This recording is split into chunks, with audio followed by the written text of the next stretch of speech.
రకాల ఉత్సవ రథాలను తయారు చేయించారు. కోనేటిని తప్పించారు. పూల తోటలను పెంచారు. వాసిరెడ్డి వెంకటాద్రి నాయుడు పరిపాలన కాలంలో చెంచుల గ్రామాలపై పడి దోచుకుంటూ ఉండేవారు. ఈ దోపిడీలను అరికట్టడానికి ఆయన 150 మంది చెంచు నాయకులను ఆహ్వానించి వారిని మట్టు పెట్టించాడు. దానితో ప్రజలకు దోపిడీ బెడద తగ్గింది. ఆయన అశాంతికి లోనయ్యాడు. పాప పరిహారార్థం దేవాలయాల నిర్మాణాన్ని చేయించమని కొందరు పెద్దలు సూచన మేరకు ఆయన దేవాలయాలను కట్టించాడు. 1807 నుంచి 1809లో నారసింహస్వామి దేవాలయానికి 11 అంతస్తుల గాలిగోపురాన్ని నిర్మింపజేశాడు. మంగళగిరి శ్రీ లక్ష్మీ నరసింహస్వామి వారి గాలిగోపురం రాష్ట్రంలో అత్యంత ఎత్తైనది. 2 శతాబ్దాలను పూర్తి చేసుకుంది. మంగళగిరి గాలిగోపురాన్ని తొలగించి దాని స్థానాన్ని మళ్లీ అదే రీతిలో నూతనంగా కొత్త గాలిగోపురం నిర్మాణాన్ని చేపట్టాలని ప్రభుత్వం నిర్ణయించుకుంది. 11 అంతస్తులతో 157 అడుగుల ఎత్తు కలిగి కేవలం 49 అడుగుల పీఠభూమితో గాలిలో టీవీగా నిలబడినట్లు కనిపించి సందర్శకులను అబ్బురపరిచే అద్వితీయ నిర్మాణం ఇది. దీనిని 1807 నుంచి 1809 కాలం నాటి ధరణీకోట జమీందారు శ్రీ రాజా వాసిరెడ్డి వెంకటాద్రి నాయుడు నిర్మించారు. ఈ గోపుర పీఠభూమి పూర్తిగా రాతిచే నిర్మించబడింది. ఈ రాతి కట్టడానికి అన్ని వైపులా పగుళ్లు వచ్చాయి.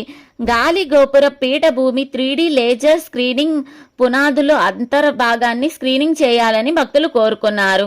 మంగళగిరి గోపురాన్ని ఈ ప్రాంత ప్రజలు వారసత్వ సంపదగా భావిస్తారు.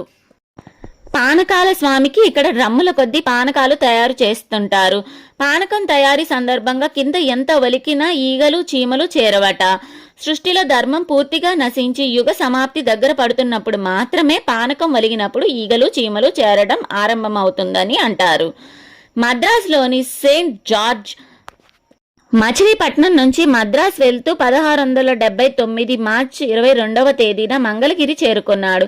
ఆ రాత్రి ఆయన ఇక్కడే బస చేసి ఈ మహత్తును గురించి విని స్వయంగా కొండపైకి వెళ్లి పానకాల రాయుల సన్నిధిని పరిశీలనగా చూశారు.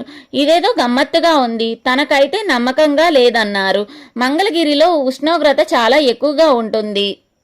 హేతువాదులు మంగళగిరి కొండ ఒక అగ్ని పర్వతమని, దీనిలో గంధకం ఉందని, ఎప్పటికైనా పేలిపోయే ప్రమాదం ఉందని, ఆ విపత్తు నుంచి మంగళగిరిని రక్షించేందుకు, గంధకాన్ని ఉపశమింపజేసేందుకు నిత్యం పానకాన్ని నివేదించాలని పూర్వీకులు దేవుని పేరిట ఈ ఏర్పాటు చేశారని వాదిస్తుంటారు.